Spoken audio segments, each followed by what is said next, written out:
2026-এর নির্বাচনকে পাখির চোখ করে ময়দানে নেমে পড়েছে শাসক থেকে বিরোধী দলের প্রার্থীরা। আর শালতোরা বিধানসভার বিজেপির মনোনীত প্রার্থী চন্দনা বাউরি দলীয় কর্মী সমর্থকদের নিয়ে শালতোরা অঞ্চলের বিভিন্ন গ্রামে প্রচার করলেন। সেই প্রচারে দেখা গেল মহিলা কর্মীদের ভিড় ছিল চোখে পড়ার মতো।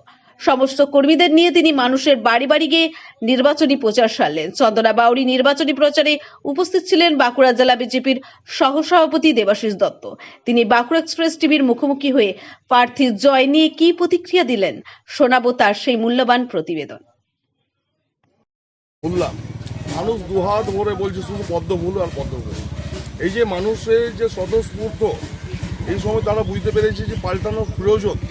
এটা সময়ের ব্যবধানে লেখা হয়ে গেছে যে যেভাবে তৃণমূল সরকার বিগত 15 বছরে শাসনের নামে অপশাসন করেছে এই পশ্চিমবাংলায়, যেখানে একজন নারী মুখ্যমন্ত্রী হয়েও আরজি করের ঘটনা ঘটে, কামদুনির ঘটনা ঘটে, যেখানে আমাদের মা বোনেরা ধর্ষিতা হয়েছেন, তার বিচার পেতে আমাদের দিদি এই শালতোড়ার বিধায়িকা তথা আমাদের প্রার্থী চন্দনাদির সমর্থনে আমাদের রাস্তাঘাটে মা বোন দাদা ভাইরা সবাই বেরিয়ে এসেছে।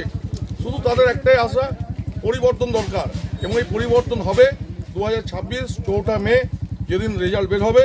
দেখবেন চারিদিকে শুধু পদ্ম ফুল, আর কিছু নেই।